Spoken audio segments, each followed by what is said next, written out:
আমাদের হুসেনপুর আর পাউন্দের সীমানার সমাপ্তি ঘটে এই ব্রিজের মধ্যে। আচ্ছা এইবারে কি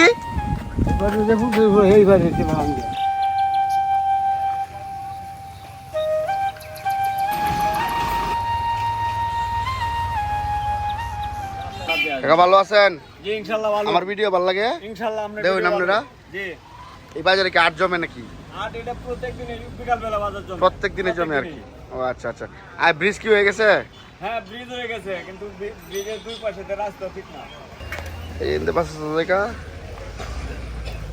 এই যে এমএ হলো হুসেনপুরের রাস্তা, সামনে ব্রিজটা। এই বাজারের মধ্যে আমি একসময় আসলাম, ব্রিজের ভিডিও দিছিলাম, ব্রিজ তখন হয়েছিল না, তো জানতে কি কে ব্রিজটা।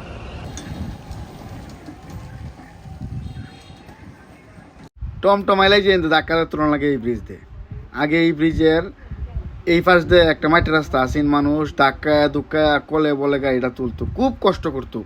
বেশিরভাগ হুসেনপুরের মানুষ এই যে এই ব্রিজটা পার হলে তো ভাঙিন্দা শাকসবজি কিনে লই তো না আমাদের হুসেনপুরে বিক্রি করতো আর কি।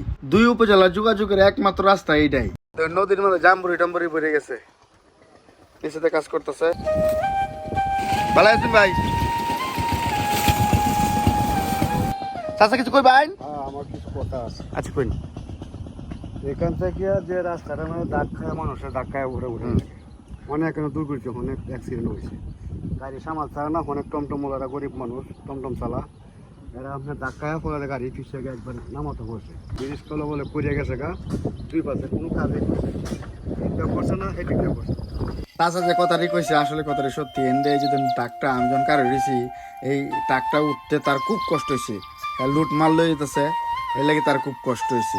মোটামুটি কোথায় এই গাড়ি না, টমটম, লরি ট্রাক, তারপরে ধরুন অটো রিক্সা, ভ্যান গাড়ি, বাস ট্রাক, এরা তো একটা আলাদা ইঞ্জিনের পাওয়ার থাকে। পাওয়ারই ইঞ্জিন চালে তো গাড়িটি, এর আর কোনো সমস্যা নাই। এই ধরুন লেভেল মতো যাইতেছে, আর যাটি একটু দুর্বল ইঞ্জিন এরাই সমস্যার মধ্যে পড়ে। তবে এভাবেই চলতেছে এই দুই এলাকার মানুষ আর কি। তবে আমার মনে হয় দুই পাশে রাস্তাটা বলে জনগণ একটু ভালো মতো চলতে পারতো আর কি। ব্রিজের এক পাশে হোসেনপুর উপজেলা, আরেক পাশে হয়েছে বাহুইন্দ উপজেলা, মাঝখান দিয়ে হয়েছে নরসুন্দা নদী, যেই নদীটা আপনারা কিশোরগঞ্জ শহরের ভিতরে দেখুন। একটা ব্রিজের মাধ্যমে কিন্তু দুই উপজেলার একটা গভীর সম্পর্ক আরো জোরালো ভাবে তৈরি হয়েছে। পাহুইন্দাবাসীর উদ্দেশ্যে কিছু কথা, আমি আপনাদের হোসেনপুরের ছেলে, আপনাদের পার্শ্ববর্তী এলাকার সবাই সাপোর্ট করবেন। কতদিন আগে দিছিলেন? এই তো 27 দিন। 27 দিন কি মানে ফাট হয়ে যায়? ও আচ্ছা আচ্ছা। আমাদের হোসেনপুর কৃষি পণ্য মানে কৃষি, আমাদের হোসেনপুর কৃষির লাগে সেরা। শুধু হোসেনপুর না, ফাহুইন্দাও তো কৃষির লাগে সেরা। ফাহুইন্দাও তো ফাহুইন্দার মধ্যে সব কৃষি কাম করতেছে।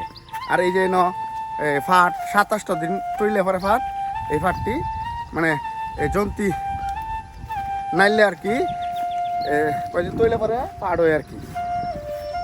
আজকের ভিডিওটা কেমন লাগলো, এই দুই উপজেলার দৃশ্যগুলা কমেন্ট করে জানাবেন। ভালো থাকবেন সবাই, সাবস্ক্রাইব করবেন। আল্লাহ হাফেজ।